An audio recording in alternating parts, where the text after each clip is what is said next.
Picture the most expensive thing a billionaire could buy. You're probably thinking of a yacht, a jet, a penthouse above a city that never sees you arrive or leave. But the billionaires who've truly figured it out don't want any of those things. Those are toys. Those get photographed. Those get noticed. What they want is an island. And not for the reason you think. You think they buy islands to show off, to have the ultimate vacation home, the ultimate flex. They don't. They buy islands so that no one can reach them, no one can watch them, and on some islands, no one can touch them. This is why billionaires are obsessed with private islands, and by the end of this, you'll understand something about money, power, and freedom that almost no one ever figures out. Before we go in, if you like quiet truths about how money really works, subscribe. This channel is built for people who'd rather understand wealth than just chase it. Let's start with what you already assume, because it's not entirely wrong. Yes, a private island is the ultimate luxury. White sand that no stranger will ever walk across.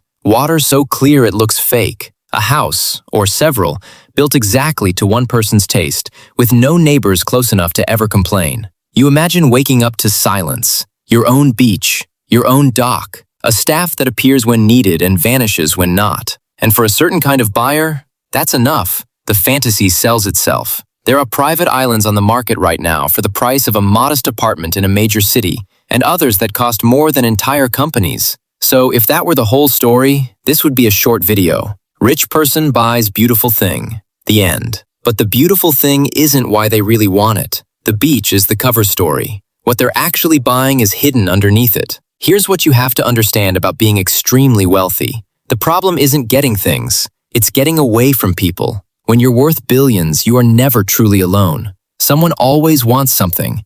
Your money, your attention, your photo, your time. You become a resource that the entire world is quietly trying to mine. A penthouse has a doorman, but it also has neighbors, cameras across the street, a staff that talks. A yacht can be followed, photographed from another boat, tracked by its own signal. But an island? An island is the only thing money can buy that gives you complete control over who exists in your world. Think about what that actually means. You decide who sets foot on it. You decide who even knows you're there. There's no road in, no neighbor with a phone, no way to accidentally run into you. For the first time, the billionaire isn't being watched. And if you've spent your whole life being watched, that isn't luxury, that's oxygen. This is the same thing the quietly wealthy do in everyday life, just scaled to its most extreme form. Ordinary stealth wealth is about not being noticed in a crowd. A private island is about deleting the crowd entirely. Now it gets more interesting,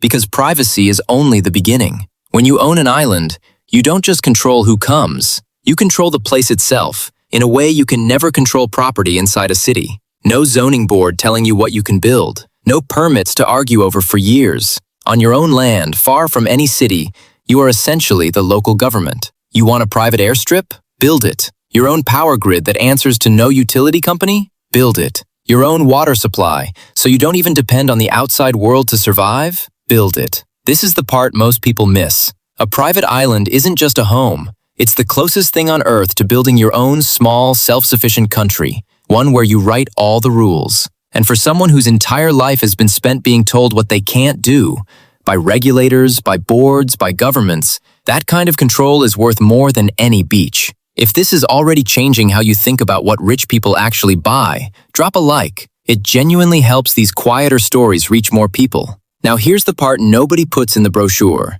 Let's be honest about the reasons that never make the glossy listings. Because some of the reasons billionaires want islands have nothing to do with sunsets at all. The first one is jurisdiction. When your island sits in the right country, or the friendly waters near one, you can structure your life and your money in ways that would be impossible back home. Lower taxes, lighter oversight, rules that quietly bend toward whoever owns the most land. An island in the right place isn't just a home. It's an address that changes which laws apply to you. The second is simpler and darker. No witnesses. On an island you own, with staff you employ, no public access, and no neighbors, whatever happens there happens entirely on your terms. The same isolation that buys you peace also means there is no one nearby who doesn't already work for you. History has more than a few uncomfortable examples of what certain powerful people have done with exactly that kind of privacy. The third is control over information. No island staff is hired without signing away their right to speak.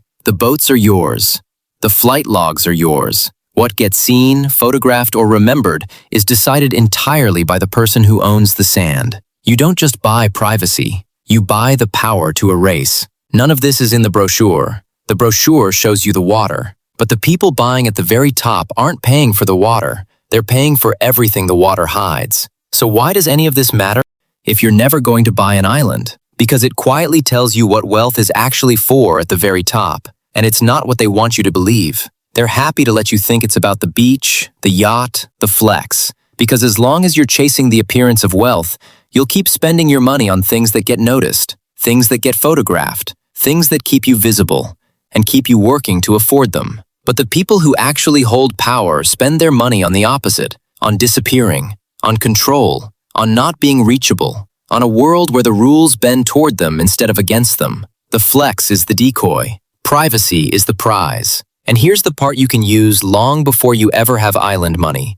The principle scales all the way down. Every dollar you keep, instead of spending it to look rich, is a small purchase of the exact same thing the billionaire wants. A little more control over your own life. A little less of yourself owed to other people. You don't need an island to escape the crowd. You just have to stop performing for it. A billionaire buys an island for the same reason you might turn your phone off on a Sunday. To not be reachable, to not be watched, to, for once, belong only to themselves. The only difference is the price of the silence. Buy islands to be seen on them. They buy islands so they never have to be seen again. So here's my question for you. If you could afford to disappear completely, would you? Tell me in the comments. I read them. I'm Money is Crime. One empire, one lie, one lesson. The most expensive thing in the world isn't gold or land or a beach. It's being impossible to find. I'll see you at the next one.